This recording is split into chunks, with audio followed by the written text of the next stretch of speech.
Donald Trump ने post कर बताया कि ईरान के साथ उनकी डील फाइनल हो गई है।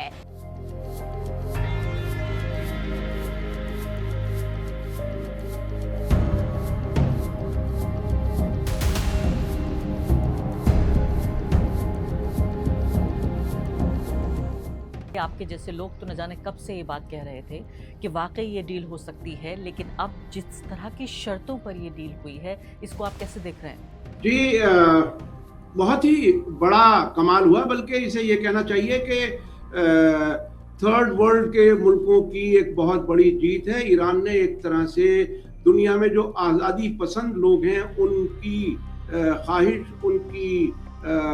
उनका जो लंबी मुद्दत से इंतज़ार था एक इम्पीरियलिस्ट पावर को झुकते हुए देखने की, वो एक तरह से उस ईरान ने पूरा किया है। मूवमेंट में दिलचस्प बात यह है कि अमेरिका के प्रेसिडेंट डोनाल्ड ट्रंप ऐलान करते हैं और ईरान की तरफ से फॉरेन मिनिस्टर भी नहीं, डिप्टी फॉरेन मिनिस्टर अनाउंस करते हैं। तो अमेरिका को एक तरह से हर लेवल पर डिप्लोमेसी में ईरान ने बहुत मजबूती से एक तरह से नाकाम किया है। और जो बेचैनी इजराइल के अंदर नजर आ रही है वो बहुत ही कमाल की है। छोटा सा स्टेटमेंट जारी किया गया ईरान की तरफ से। उन्होंने लिखा कि हमारी जीत हो चुकी है और ज़ायनिस्ट और अमेरिकी जो ताकतें हैं वो हार चुकी हैं। तो ईरान इसको क्या एक तरह से एक आइडियोलॉजिकल जंग की तरफ भी देख रहा है? पिछले 100 रातों से ज्यादा हो गए, हर रात में ईरानी न सिर्फ तेहरान, न सिर्फ कुम और मशहद, बल्कि हर शहर और कस्बे में लोग इकट्ठे होते थे। अवाम सरकार को ये बार बार कह रही है जोर दे करके कि आप किसी भी तरह से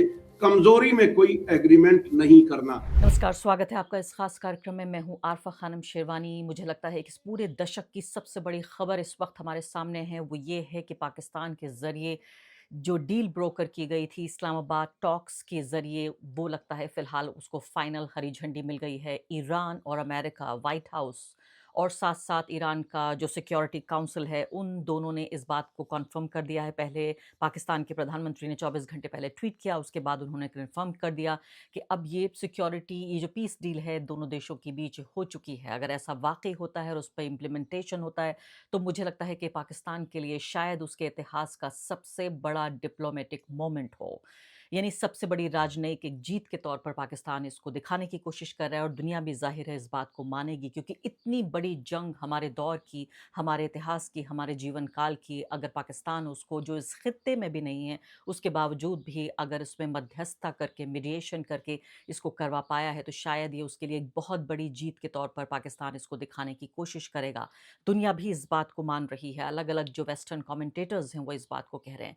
लेकिन सबसे पहले मैं आ जाती हूँ, जो सिक्योरिटी काउंसिल का जो ऐलान है वो ये कह रहे हैं कि इस्लामिक रिपब्लिक ऑफ ईरान ने अपने शहीद नेता के नेतृत्व में अमेरिकी और जायोनिस्ट जो दुश्मन है, यानी कि जो इज़राइल और अमेरिका, जिसको एक्सेस ऑफ ईवल हमेशा कहता रहा है ईरान, उस पर अपनी जीत पूरी कर ली है। जी हाँ, जीत कह रहा है, यानी एक तरह से एक आइडियोलॉजिकल वॉर, सिर्फ एक सैनिक युद्ध नहीं बल्कि एक आइडियोलॉजी का, विचारधारा के युद्ध के तौर पर ईरान देख रहा है। और क्या वाकई आप ईरान को ये लम्हा नहीं देंगे?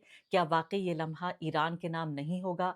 क्या वाकई इतनी लंबी जंग जीतने के बाद, और ये जंग उसके ऊपर थोपी गई, उसके ऊपर मुसल्लत की गई, ये जंग ईरान ने शुरू की होती तो शायद मैं इस शब्दों का इस्तेमाल नहीं करती। और मैंने आपसे शुरू से इस बात को कहा था, तमाम तरह की सिक्योरिटी के जो एक्सपर्ट्स हैं उनसे बातचीत करा के, जिनमें से एक ने भी ये नहीं कहा कि उसको कोई डाउट था कि ईरान पर जो फिलहाल ये वॉर चल रही है, पूरे तरीके से इसी चैनल पर बार बार आपने मुझसे सुना कि ईरान ये जंग जीतेगा, ईरान अपनी शर्तों पर ये जंग जीतेगा, और आज वही हो रहा है। न सिर्फ कि ईरान ने ये जंग जीत ली है, बल्कि ईरान ने अपनी शर्तों पर ये जंग जीत ली है। हॉर्मुज़ खुलवाने में कामयाब रहे हैं। डोनाल्ड ट्रंप ये दावा कर रहे हैं, व्हाइट हाउस का ये सामने आप देखिए ट्वीट है कि हॉर्मुज़ खुल जाएगा, आइए तमाम जहाज़ों का सिलसिला शुरू करते हैं, चलिए तेल को बह जाने दीजिए, पूरी दुनिया में खुशहाली आ गई है। अरे हुजूर, ये तो पहले से खुला हुआ था हॉर्मुज़, आपने जंग करके फिर ये हॉर्मुज़ बंद करने पे मजबूर किया।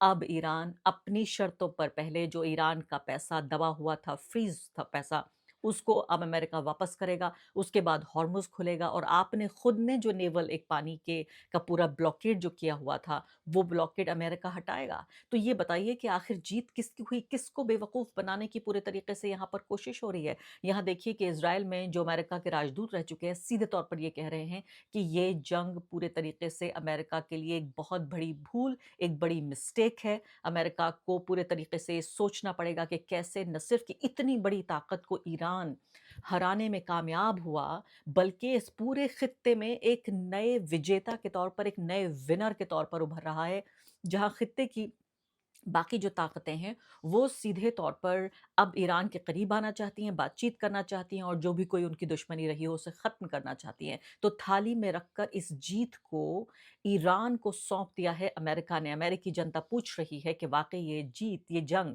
आखिर लड़ी तो क्यों लड़ी गई? और ज़रा-सी बात याद दिला दूँ, कभी आप सब भूल गए हों, कहा जा रहा था कि आतंकवाद के ख़ात्मे के लिए, न्यूक्लियर वेपन्स को ख़त्म करने के लिए और सत्ता परिवर्तन के लिए इस जंग को शुरू किया। ये सब कुछ तो नहीं हुआ। ये ज़रूर है कि अमेरिकी जनता इतनी परेशान हो जाए और कल को सत्ता परिवर्तन अमेरिका में हो जाए। अमेरिका में बढ़-चढ़ कर इस बात को लेकर आवाज़ उठ रही है कि क्या ये वो लम्हा नहीं है, जब राष्ट्रपति डोनाल्ड ट्रंप को रिज़ाइन कर देना चाहिए, इस्तीफ़ा, अपनी नाकामी को कबूल करते हुए इस्तीफ़ा दे देना चाहिए। अब भारत के नज़रिए से बातचीत करती हूँ। यहाँ पर पवन खेड़ा नए-नए राज्यसभा एमपी बने हैं। उन्होंने बहुत महत्वपूर्ण बात रखी है कि किस तरह से इस पूरी जो ये डील हुई है, इसमें इस बात को मानना पड़ेगा कि हमारा पड़ोसी देश, खासकर पाकिस्तान, जिसको लेकर पूरी दुनिया में हमने डेलीगेशन भेजा और उसको अलग-थलग करने की हमने कोशिश की, और ये बात सच भी है कि आप आतंकवाद का प्रायोजक रहा है पाकिस्तान, और हम किस तरह से, लेकिन उसके बावजूद भी क्या डिप्लोमैटिकली हम इसको करने में नाकाम रहे हैं। अब ये देखिए, वो ये कह रहे हैं कि ईरान अमेरिका के बीच शांति समझौता हो गया है। वेस्ट एशिया में युद्ध और तनाव कम होने की उम्मीद है। इस समझौते को कराने में पाकिस्तान, सऊदी अरबिया, कतर और टर्की ने अहम भूमिका निभाई, लेकिन इंडिया कहीं नजर नहीं आया। हर देशभक्त, हर एक पेट्रियाटिक इंसान आज यही पूछेगा, भारत कहाँ है? इस बदलती दुनिया में भारत की क्या जगह है? ईरान से पुराने रिश्ते, ट्रंप से मोदी की दोस्ती के बावजूद भारत शांति प्रक्रिया में कोई योगदान नहीं दे पाया। माय फ्रेंड डोनाल्ड ट्रंप, अब की बार ट्रंप सरकार, जिस पाकिस्तान को भारत सालों तक आतंकवाद का समर्थक बताता रहा, वही आज खुद को शांति और स्थिरता का साझेदार दिखाने में सफल हो रहा है पूरी दुनिया में। ये पवन खेड़ा कह रहे हैं। ये भारत का युद्ध नहीं था, फिर भी कूटनीतिक और वैश्विक छवि के मोर्चे पर भारत कमजोर और किनारे खड़ा दिखाई दिया। मोदी है तो मुमकिन है। मुझे लगता है आज हर एक राष्ट्रभक्त व्यक्ति को ये बात जरूर पूछनी चाहिए अपनी सरकार से कि आखिर इस बदलती दुनिया में हम कहाँ हैं, और वो देश जिसको हम आतंकवाद का प्रायोजक कहते थे, वो कैसे शांति करने मसीहा के तौर पर उभर रहा है। और आगे बढ़ने से पहले एक अदना सी गुजारिश कि आप मेंबर बनिए मेरे चैनल का आरफा खानम शेरवानी।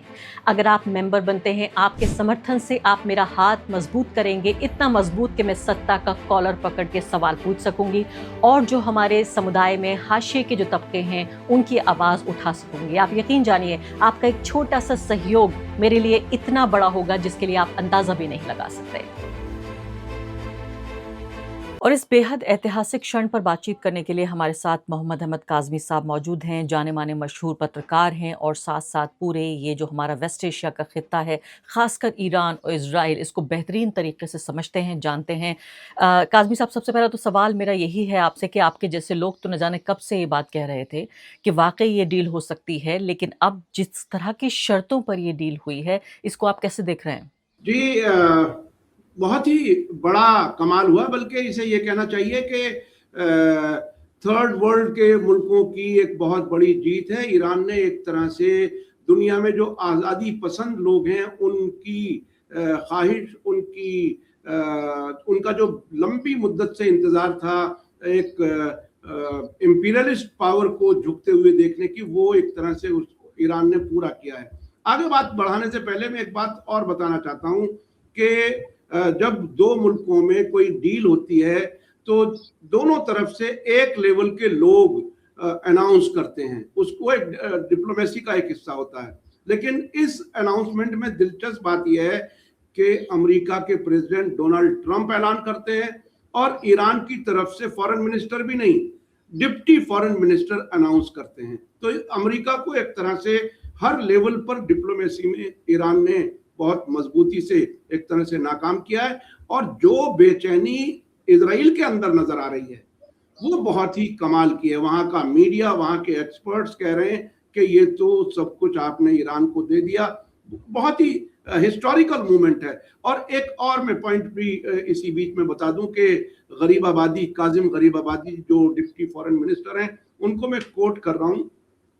उन्होंने लिखा कि this memorandum does not mean trusting the enemy. इस का मतलब दुश्मन पर भरोसा करने का नहीं है। It has been written with active distrust. ये बहुत ही ज्यादा बेएतमादी की हालत में लिखा गया है। We will monitor the implementation of US commitments.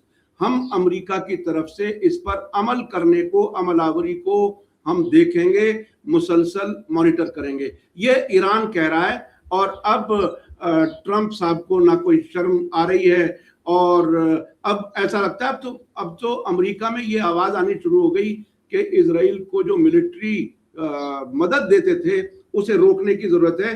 जो केंट, जिन्होंने इस हुकूमत से अलग होने का ऐलान किया था कुछ ही महीनों पहले, उन्होंने ये बयान दिया है कि अब अमेरिका को इजराइल को मदद देना, फौजी मदद देना रोकना चाहिए।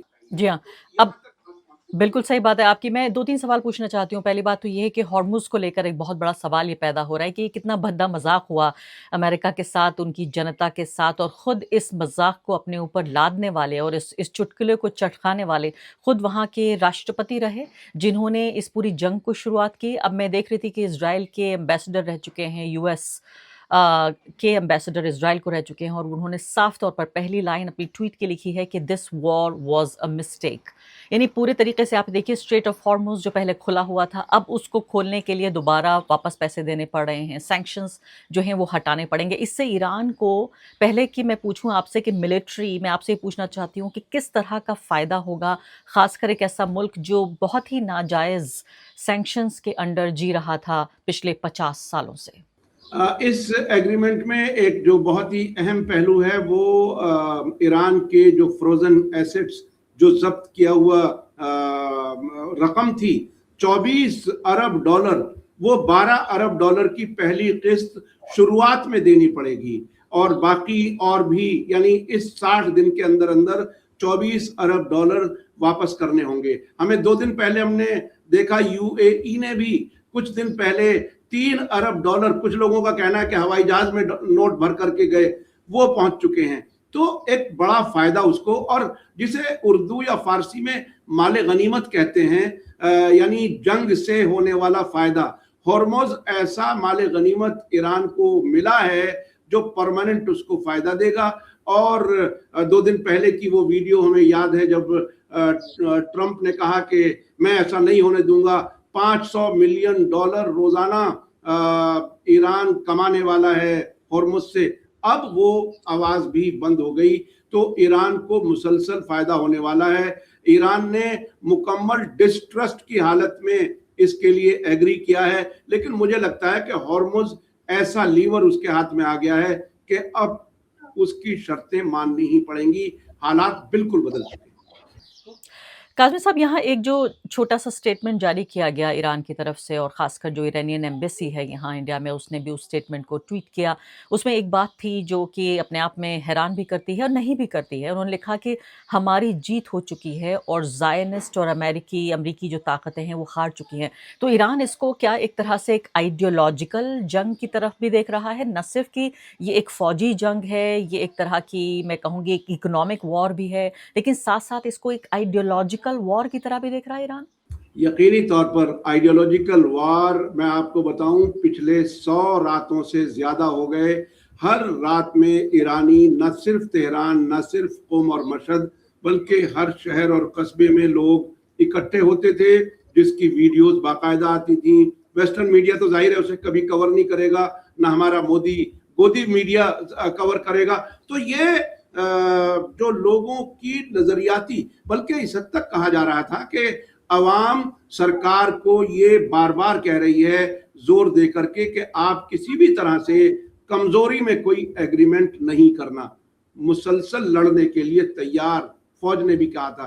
तो ये यकीनी तौर पर आइडियोलॉजिकल वार है। और जो आयतुल्लाह खुमैनी, जो फर्स्ट फाउंडर लीडर थे इस्लामी इनकलाब के, जिन्होंने कहा था कि अमेरिका जो है वो बड़ा शैतान है, उस बड़े शैतान के इस इलाके से बाहर निकलने का इंतजाम हो गया। इतने फौजी अड्डों को इन्होंने तबाह किया है जवाबी कार्रवाई में, और इजराइल अब बिल्कुल तनहा नजर आ रहा है। जिस तरह से आज इजरायली मीडिया कह रहा है, पूरी तरह से हार मान रहा है। इजराइल की तरफ से ये कहा जा रहा है कि हमारे कोई भी मकसद हासिल नहीं हुए, बल्कि ईरान को अमेरिका कंसेशन दे रहा है। आखिरी मोमेंट पे एक चीज हुई है, ये जो बैरूत पर हमला हुआ दाहिया पर, और उस पर जवाबी कार्रवाई की जो धमकी ईरान ने दी थी, उससे और ये ट्रिगर हुआ और ये एग्रीमेंट दोनों तरफ से तय हुआ। ये फौजी ताकत के नतीजे में ऐसा हुआ है, और डिप्लोमेसी में भी उन्होंने बेहतरीन मजबूती से अपने हकूक के लिए अपनी बात रखी है। मैं समझता हूँ डिप्लोमेसी और फौज के सतह पर, दोनों सतह पर और नजरियाती सतह पर भी उनकी बड़ी जीत है। जी हाँ, इसमें एक ख़ास बात ये है कि, और मैं ख़ासकर उन्हीं जो एम्बेसडर रह चुके हैं यूएस के इज़राइल में, उन्होंने एक बात ये भी कही कि ईरान ने न सिर्फ कि हरा दिया है यूएस को, इतनी बड़ी ताकत को जिसका लोग लोहा माना करते थे, और इज़राइल को हरा दिया जिसको लोग उसकी ताकत से कहीं ज़्यादा समझा करते थे, बल्कि एक बड़ी रीजनल पावर के तौर पर ईरान इस तरह से उभर रहा है कि ईरान के जो दुश्मन माने जाते थे पहले रीजन में ही वो लोग, वो आके उनसे बातचीत कर रहे हैं, अपनी मांगें कम कर रहे हैं और दोस्ती करना चाहते हैं ईरान से। यकीनी तौर पर देखिए, ये एक मकसद था इस इस्लामिक रिवॉल्यूशन का कि इस पूरे इलाके से अमेरिका बाहर जाए और इस पूरे इलाके के तमाम मुल्क मिल करके तरक्की करें, खुशहाली की तरफ बढ़ें। और अभी तेहरान से एक इत्तला आ रही है कि वहाँ के सुप्रीम लीडर आयतुल्लाह मुज्तबा खामेनी ने ये पैगाम बाकायदा भिजवाया है इन तमाम पड़ोस के अरब और मुस्लिम मुल्कों को कि हम आप मिलकर के तरक्की और खुशहाली की तरफ बढ़ सकते हैं। जो दूसरी दूर की बाहर की आने वाली ताकतें हैं, उनसे अपने आप को आज़ाद करें। तो ये एक बहुत ही गैर मामूली तब्दीली है, जब न सिर्फ इस इलाके में तब्दीली आएगी, मुझे लगता है दुनिया के और मुल्क भी। देखिए, अभी तक कोई ऐसी तारीख में वाकया नहीं मिलता कि रूस ने अमरीकी अड्डों पर डायरेक्ट हमला किया हो, या चीन ने। ये दो बड़ी बड़ी ताकतें हैं, लेकिन ईरान ने किया है। और ईरान ने इस जंग के नतीजे में जो कुछ दुनिया में बड़ी तब्दीली ईरान लाया है, वो मैं समझता हूँ बहुत ही हिस्टोरिकल है, और हम लोग दुनिया की बड़ी तब्दीली के गवाह बन रहे हैं। मैं समझता हूँ ऐसा मौका है। जी, अब आपसे आखिरी सवाल कि इज़राइल तो वो अपनी जो ईविलनेस है उससे तो बुरी तरह से मानेगा नहीं। अभी भी मैं देख रही हूँ उनके जो इंटरनल सिक्योरिटी मिनिस्टर हैं, वो कह रहे हैं कि ये डील तो हमारे ऊपर लागू नहीं होती, हम एक आज़ाद मुल्क हैं, हम अपने आज़ाद फैसले लेंगे। तो इसका मतलब तो ये हुआ कि इज़राइल का हमला जारी रहेगा, अमेरिका उसकी मदद करे ना करे, वो तो बमबारी करता रहेगा, वो अटैक करता रहेगा, तो फिर पीस डील मिली कहाँ से हमें? देखिए, ये जरूर कर सकता है। आज भी जब हमारी आपकी बात हो रही है, एक ताज़ा खबर वेस्ट बैंक से भी आई है। वहाँ एक मस्जिद में नमाजियों समेत उन पर आग लगा दी गई मस्जिद को, और ये बार बार ये कोशिश जरूर करेगा। लेकिन इस डील से एक फायदा तो हुआ है कि इंटरनेशनल कमिटमेंट के तौर पर जब अमेरिका ने अगर इसके लिए एग्री किया है, तो इजराइल को वो शायद सपोर्ट ना कर सके, और अगर सपोर्ट करेगा तो और ज्यादा एक्सपोज होगा पूरी दुनिया के सामने। ट्रंप पर बिल्कुल भरोसा नहीं किया जा सकता। एक सेंटेंस को भी कंसिस्टेंसी के तौर पर एक जैसे मानी के साथ नहीं बोल पाते। वो कब क्या करेंगे नहीं मालूम, लेकिन ईरान ने अपनी ताकत, अपनी फौजी तैयारी मजबूत रखी हुई है, और वो पालन कराएगा इस एग्रीमेंट पर, वो उन्होंने कहा है। और ये बहुत ही गैर मामूली, ये अंग्रेजी टर्मिनोलॉजी में जो उन्होंने एक लफ्ज इस्तेमाल किया है, एक्टिव डिस्ट्रस्ट के दौरान हम इस एग्रीमेंट में जा रहे हैं। कभी भी दो पार्टियां जब समझौता करती हैं तो ये लफ्ज इस्तेमाल नहीं होता, लेकिन वहां इस्तेमाल हो रहा है, इसलिए तैयारी उनकी पूरी है हर तरह से। जी हाँ, बहुत बहुत शुक्रिया आपका काज़मी साहब इस पूरी बातचीत के लिए।